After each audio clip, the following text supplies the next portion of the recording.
আসসালামু আলাইকুম। লিমা রান্নাঘরে সবাইকে স্বাগত জানাচ্ছি আরও একটি নতুন রেসিপি দেখার জন্য। আমার আজকের আয়োজন হচ্ছে ভাপা পিঠা। শীত পড়েছে আর ভাপা পিঠা খাবো না, এটা কি কখনো হতে পারে? গ্রামীণ পদ্ধতিতে মা চাচিরা কিভাবে ভাপা পিঠা তৈরি করে সেটাই আজকে আপনাদেরকে দেখাবো। তো চলুন শুরু করি আজকের রান্না। প্রথমে এখানে আমি 3 কাপ শুকনা চালের গুঁড়া নিয়েছি। আপনারা টাটকা যে আটাটা আছে সেটা দিয়েও করতে পারেন, কোনো সমস্যা নেই। এরপর এখানে আমি দিয়ে দিব 1 টেবিল চামচ পরিমাণ লবণ দিয়ে আটাটা খুব ভালোভাবে মাখিয়ে, আটাটা কিন্তু মোটামুটি মাখানো হয়ে গেছে। এরপর এখানে আমি দিয়ে দিচ্ছি 1 কাপ পরিমাণ জাল করা দুধ। আপনারা এখানে দুধের পরিবর্তে পানিও দিতে পারেন। তো যতটা দুধ নিয়েছি ততটাই পানি দিলাম। এরপর এটা দিয়ে অল্প অল্প করে আটাটা খুব ভালোভাবে মাখিয়ে নিতে হবে। এরকম দুধ দিয়ে মাখানো ভাপা পিঠা খেতে কিন্তু অনেক মজা লাগে। তো আপনারা একবার হলেও ট্রাই করবেন, আশা করছি ভালো লাগবে।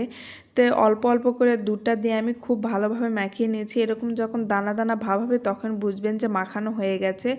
তো এরপর এরকম একটা চালনি নিয়েছি, চালনির উপরে অল্প অল্প করে আটা নিয়ে এটাকে খুব ভালোভাবে চেলে নিতে হবে। আর ভাপা পিঠা তৈরি করতে কিন্তু বেশি সময় লাগে না, এই আটাটা চেলে নেওয়া একটু সময় সাপেক্ষ ব্যাপার। তো সবগুলো একইভাবে চেলে নিয়ে আমি দেখাচ্ছি যে কেমন হয়েছে। তো সবগুলো একইভাবে কিন্তু আমি চেলে নিয়েছি, দেখতেই পাচ্ছেন আটাটা খুব বেশি ঝরঝরেও না আবার খুব বেশি নরমও না, এরকম টাইপের হবে। এরপর এখানে আমি খেজুরের গুড় নিয়েছি আর গুড়টা খুব ভালোভাবে কেটে নিয়েছি। আপনারা এখানে যে কোনো গুড়ই ব্যবহার করতে পারেন। এরপর এখানে একটা বাটিতে পানি নিয়েছি আর হালকা পাতলা একটা সুতি কাপড় নিয়েছি। তো ভাপা পিঠা এখন অনেকভাবেই করা যায়, তো আমি আমার মা চাচির কাছ থেকে যেভাবে শিখেছি সেটা আপনাদের সাথে শেয়ার করছি। তো এরকম মাটির একটা, এটাকে কি বলে জানি না, এর মধ্যে আমি আটা দিয়ে দিচ্ছি। এরপর এর মাঝখানে গুড় দিয়ে দিচ্ছি, দিয়ে এর উপরে আবার আটা দিয়ে দিচ্ছি। আপনারা গুড় ছাড়াও এটা করতে পারেন। তো দিয়ে খুব ভালোভাবে মুখটা সমান করে নিচ্ছি। এরপর যে কাপড়টা ভিজিয়ে রেখেছিলাম সেটা দিয়ে এটাকে খুব ভালোভাবে মুড়িয়ে দিচ্ছি। এরপর যাওয়া যাক পরবর্তী ধাপে। তো এরকম আমি ভাপা পিঠা তৈরি করার পাতিলে পানি গরম দিয়েছি, পানি গরমও হয়ে গেছে। আপনারা এই পাতিলের পরিবর্তে রাইস কুকারেও দিতে পারেন। তো এর মাঝ বরাবর পিঠাটা বসিয়ে দিলাম।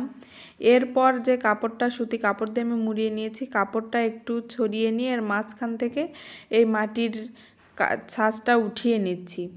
নিয়ে এটা আবার ঢেকে দিয়ে 2 থেকে 3 মিনিট মতো জাল করে নিলেই কিন্তু হবে। তো 2 থেকে 3 মিনিট পর আমি একটু চেক করে নিচ্ছি যে ভাপা পিঠাটা সেদ্ধ হয়েছে কিনা। তো হয়ে গেছে, এবার এটাকে উঠিয়ে নিব। আর আপনাদের বোঝার সুবিধার জন্য আমি আরও একটা তৈরি করে দেখাচ্ছি।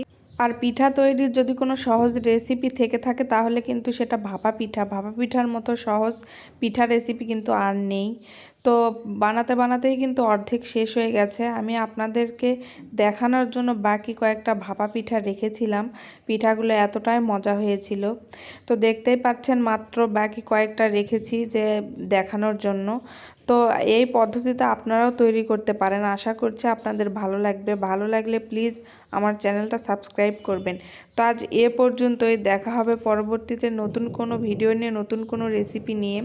তো সে পর্যন্ত সবাই ভালো থাকবেন, সুস্থ থাকবেন। আর কারো কোনো রেসিপির রিকোয়েস্ট থাকলে কমেন্টে জানাতে পারেন। আল্লাহ হাফেজ।